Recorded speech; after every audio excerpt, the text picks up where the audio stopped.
इसे कल्पना करें, सामान्य पात्रों को जीवंत, कस्टम भारतीय पात्रों के साथ बदलना। आपका वीडियो सामग्री तुरंत आकर्षक हो जाती है ना?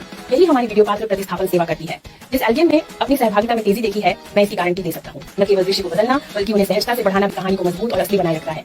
क्या आप अपने वीडियो को बिना मेहनत के उन्नत बनाने के लिए तैयार हैं, जबकि गुणवत्ता बनाए रखते हुए? अब स्विच करें, आपका अद्वितीय दृष्टिकोण आपकी प्रतीक्षा कर रहा है। Hey, what's up? MKBHD here, and welcome to your first look and hands-on of everything Apple just unveiled today at their 2025 September event. This is iPhone 17, 17 Pro, and 17 Air. Definitely get subscribed to be among the first to see the full reviews when they come out. But this is my first impressions, and I actually found it pretty simple to synthesize my thoughts on everything they announced today. Like, there is some good tech, there's some interesting new designs, and some questionable decisions, but the funny thing is, as I go to these events and as I think about all this stuff, what usually happens is I end up typically getting some texts from friends asking what I think of the announcements, and my mental task is to summarize everything I'm thinking about into one or two easily digestible sentences or just words to understand what's new and what happened. I don't want to tell them too much information. And so that's what I'm going to give you about each of the things Apple announced today. I'm going to give you my super compressed version of what I saw. So let's just start with the iPhone 17, right? The base new iPhones. My ultra simple summary for the iPhone 17 would be, hey, it got ProMotion and a better selfie camera, and the rest is mostly the same. So the design is mostly unchanged other than the new colors, same screen sizes, same dimensions, same camera bump, same buttons and camera control, which they barely talked about.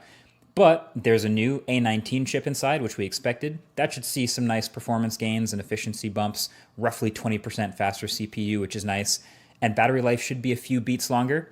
And the display is brighter too, getting up to 3000 nits. But this is the first time we are seeing a Pro-branded feature on a non-Pro iPhone, because every new iPhone across the range now has ProMotion. And it's the same ProMotion too. It's the adaptive 1 to 120 hertz.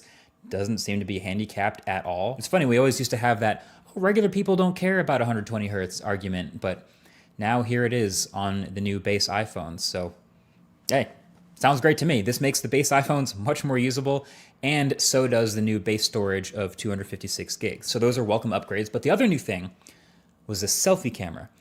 And it was funny, the keynote was pretty chill up until the point where they started to talk about this, and it was actually the loudest applause, and it was really tempting to make fun of it. But I actually do think this is really clever, because all these new iPhones have this massively upgraded selfie camera system. They're calling it center stage, but I actually think that kind of does a disservice, because the actual center stage on their laptops and stuff is kind of annoying. But what's happening is with these phones, they all have a larger 24 megapixel square selfie camera sensor. And so then when you go to take a selfie, the phone can take a regular vertical selfie, or can manually or even automatically take a horizontal selfie without you having to rotate the phone. And honestly, this might be genius. Like, the default for most people is obviously to take a vertical selfie now. It just fits on the phone. You're probably viewing it on the phone. But if you go to take a horizontal selfie to fit more people, suddenly the camera lens is off to the side and it's a little bit less natural looking.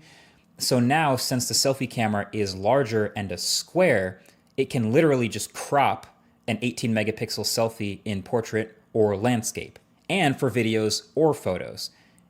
I think it's great. It's very useful. It might be the biggest upgrade to the iPhone 17.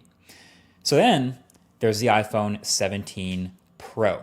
And my quick friendly summary of the Pro phones is, hey, they got better zoom and more battery and orange. So the Pro iPhones actually look a little bit different. There's actually quite a bit going on here with this new design. First of all, there's only 3 colors: cosmic orange, deep blue, and silver.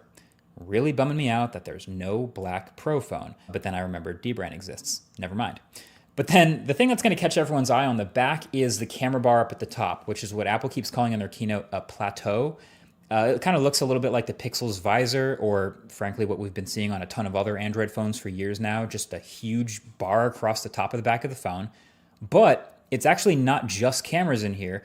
Apple's done some rearranging of the insides of the phone to actually shove more components, like the A19 Pro chip and the logic board and storage up here in that bar, so they could fill out more of the bottom of the phone with more battery.